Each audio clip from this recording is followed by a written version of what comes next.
ಇನ್ನು ಕೇರಳ ರಾಜಕೀಯದಲ್ಲೂ ಕೂಡ ಅಹಿಂದ ಅಸ್ತ್ರ ನಡೀತಾ ಇದೆಯಾ ಅನ್ನುವಂಥದ್ದು ಪ್ರಶ್ನೆ. ಯಾಕೆ ಅಂದ್ರೆ ಸಿದ್ದರಾಮಯ್ಯ ಮತ್ತು ವೇಣುಗೋಪಾಲ್ ಅಹಿಂದ ತಂತ್ರಗಾರಿಕೆಯನ್ನ ಹೂಡ್ತಾ ಇದ್ದಾರೆ ಅನ್ನುವಂಥದ್ರ ಬಗ್ಗೆ ಒಂದಷ್ಟು ಈಗ ಚರ್ಚೆಗಳಾಗ್ತಾ ಇದೆ. ಯಾಕೆ ಅಂದ್ರೆ ಒಂದೇ ಕಲ್ಲಿನಲ್ಲಿ ಎರಡು ಹಕ್ಕಿ ಹೊಡೆಯುವಂಥ ಒಂದು ತಂತ್ರಗಾರಿಕೆ. ಸೊ ಈಗ ನೆಕ್ಸ್ಟ್ ಮುಂಬರುವಂತಹ ಒಂದು ಚುನಾವಣೆ 2026ರಲ್ಲಿ ಏನು ಚುನಾವಣೆ ಇದೆಯಲ್ಲ, ಅದರಲ್ಲಿ ಅನುಕೂಲ ಆಗಬಹುದು ಅನ್ನುವಂಥ ಒಂದು ಲೆಕ್ಕಾಚಾರ. ಸೊ ಹಾಗಾಗಿ ಸಿದ್ದರಾಮಯ್ಯ ಟೀಮ್ ಮೇಲೆ ಹೈಕಮಾಂಡ್ಗೆ ನಂಬಿಕೆ ಇದೆ. ಕೆ.ಸಿ. ವೇಣುಗೋಪಾಲ್ ಮತ್ತು ಸಿದ್ದರಾಮಯ್ಯ ಸೇರಿ ಒಂದು ದಾಳವನ್ನು ಉಳಿಸೋದಕ್ಕೆ ನೋಡ್ತಾ ಇದ್ದಾರೆ.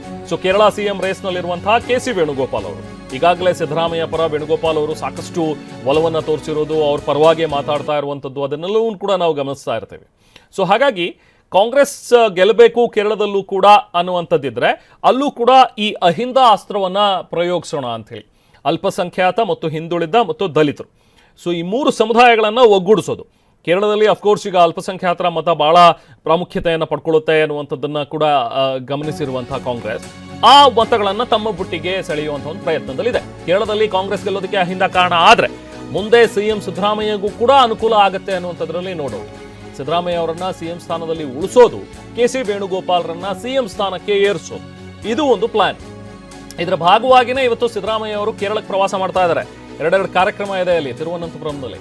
ಸಿಎಂ ಸಿದ್ದರಾಮಯ್ಯ ಅವರು ಪ್ರವಾಸ ಮಾಡಿ ತಿರುವನಂತಪುರಂ ಶಿವಗಿರಿ ಮಠದಲ್ಲಿ ಒಂದು ಕಾರ್ಯಕ್ರಮದಲ್ಲಿ ಭಾಗಿಯಾಗ್ತಾ ಇದ್ದಾರೆ. ಹಾಗೆ ಬಿಲ್ಲವ ಅಹಿಂದ ಮತ ಬ್ಯಾಂಕ್ ಸೆಳೆಯುವಂಥ ಲೆಕ್ಕಾಚಾರ ಇದೆ. ಮಂಗಳೂರು ಮಾದರಿಯಲ್ಲಿ ಕೇರಳದಲ್ಲೂ ಕೂಡ ಒಂದು ಸಮಾವೇಶ ಮಾಡೋದು, ಇದ್ರ ಬಗ್ಗೆನೂ ಕೂಡ ಪ್ಲಾನಿಂಗ್ ಆಗ್ತಾ ಇದೆ. ನಾರಾಯಣ್ ಗುರು ಮತ್ತು ಗಾಂಧಿ ಸಂವಾದ ಸಮಾವೇಶಕ್ಕೂ ಕೂಡ ಪ್ಲಾನ್ ನಡೀತಾ ಇದೆ. ಈ ಬಗ್ಗೆ ಮತ್ತಷ್ಟು ಡೀಟೇಲ್ಸ್ ನಮ್ಮ ಪ್ರತಿನಿಧಿ ಸುನಿಲ್ ನೀಡ್ತಾರೆ. ಸುನಿಲ್, ಈಗ ಸಿದ್ದರಾಮಯ್ಯ ಅವ್ರ ಕಡೆ ಕೆ.ಸಿ. ವೇಣುಗೋಪಾಲ್ ಅವರು ಇದ್ದಾರೆ ಅನ್ನುವಂಥದ್ದು ಅವರ ಸ್ಟೇಟ್ಮೆಂಟ್ಗಳಲ್ಲಿ ಹಿಂದಿನಲ್ಲೂ ಕೂಡ ಗೊತ್ತಾಗುತ್ತೆ. ಅದರ ಜೊತೆಗೆ ಕೆ.ಸಿ. ವೇಣುಗೋಪಾಲ್ ಅವ್ರ ಸ್ವಾರ್ಥನೂ ಕೂಡ ಇದೆ ಅನ್ಸುತ್ತೆ, ಕೇರಳದಲ್ಲಿ ತಾನು ಸಿಎಂ ಆಗಬೇಕು ಅನ್ನುವಂಥದ್ದು. ಇದು ನಿಜಕ್ಕೂ ಕೂಡ ವರ್ಕೌಟ್ ಆಗುತ್ತೆ? ಯಾವ ರೀತಿಯಾಗಿ ಸ್ಟ್ರಾಟಜಿಯನ್ನು ಹೆಣಿತಾ ಇದ್ದಾರೆ? ಈಗ ಕೇರಳದಲ್ಲಿ ಸಿದ್ದರಾಮಯ್ಯ ಅವರನ್ನ ಕರ್ಕೊಂಡು ಹೋಗಿ ಅಹಿಂದ ನಾಯಕರನ್ನ ಅಲ್ಲಿ ಇಂಟ್ರೊಡ್ಯೂಸ್ ಮಾಡೋದು, ಆ ಮೂಲಕ ಅಹಿಂದ ಮತಗಳನ್ನು ಒಗ್ಗೂಡಿಸೋದು. ಸುನಿಲ್, ಖಂಡಿತ ರೆಹಮಾನ್, ಸಿದ್ದರಾಮಯ್ಯರು ಇವತ್ತಿಂದ 2 ದಿನಗಳ ಕಾಲ ಕೇರಳ ಪ್ರವಾಸವನ್ನು ಮಾಡ್ತಾ ಇದ್ದಾರೆ. ಆ ಒಂದು ಕೇರಳ ಪ್ರವಾಸದ ಹಿಂದೆ ಸಾಕಷ್ಟು ಲೆಕ್ಕಾಚಾರ ಕೂಡ ಇದೆ. ಯಾಕೆಂದರೆ ಸಿದ್ದರಾಮಯ್ಯ ಅವರು ಅಹಿಂದ ನಾಯಕರು ಅಂತೇಳಿ ಎಲ್ಲರಿಗೂ ಗೊತ್ತಿರುವಂಥ ವಿಚಾರ. ಅಹಿಂದ ಸಮುದಾಯದ ಮತ ಬ್ಯಾಂಕ್ ಕೂಡ ಅವರ ಪರವಾಗಿದೆ ಅನ್ನೋದು ಗೊತ್ತಿದೆ.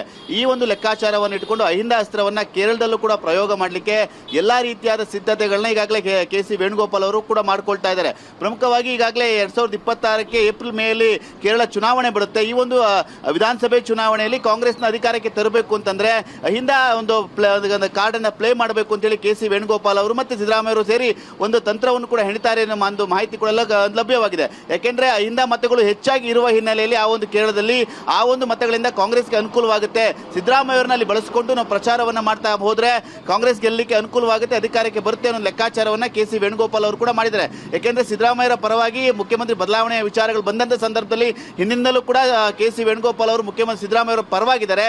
ಈ ಎರಡೂ ವಿಚಾರವನ್ನು ಮುಂದಿಟ್ಟುಕೊಂಡು ಒಂದು ಅಹಿಂದ ಅಸ್ತ್ರವನ್ನ ಪ್ಲೇ ಮಾಡಲಿಕ್ಕೆ ಲೆಕ್ಕಾಚಾರ ಕೂಡ ಇದೆ. ಪ್ರಮುಖವಾಗಿ ಕಾಂಗ್ರೆಸ್ ಹೈಕಮಾಂಡ್ಗೆ ಸಿದ್ದರಾಮಯ್ಯ ಅವರ ಟೀಮ್ ಮೇಲೆ ಒಂದು ಸಾಕಷ್ಟು ಒಂದು ವಿಶ್ವಾಸ ಕೂಡ ಇದೆ. ಇದೇ ಒಂದು ವಿಶ್ವಾಸವನ್ನು ಬಳಸಿಕೊಂಡು ಕೇರಳದಲ್ಲಿ ಚುನಾವಣೆಯನ್ನು ಗೆಲ್ಲಬೇಕು ಅಂತೇಳಿ ಅಹಿಂದ ಅಸ್ತ್ರ ಪ್ರಯೋಗ ಮಾಡಲಿಕ್ಕೆ ಲೆಕ್ಕಾಚಾರವನ್ನು ಕೂಡ ಮಾಡ್ಕೊಂಡಿದ್ದಾರೆ. ಒಂದು ಪಕ್ಷದಲ್ಲಿ ಅಹಿಂದ ಅಸ್ತ್ರ ಏನೋ ವರ್ಕೌಟ್ ಆಗಿ ಏನಾದ್ರು ಕಾಂಗ್ರೆಸ್ ಅಧಿಕಾರಕ್ಕೆ ಬಂದ್ರೆ ಅಲ್ಲಿ ಪ್ರಮುಖವಾಗಿ ಸಿದ್ದರಾಮಯ್ಯ ಅವರ ಕುರ್ಚಿ ರಾಜ್ಯದಲ್ಲೂ ಕೂಡ ಭದ್ರವಾಗಿರುತ್ತೆ, ಮುಂದುವರಿಯುತ್ತೆ.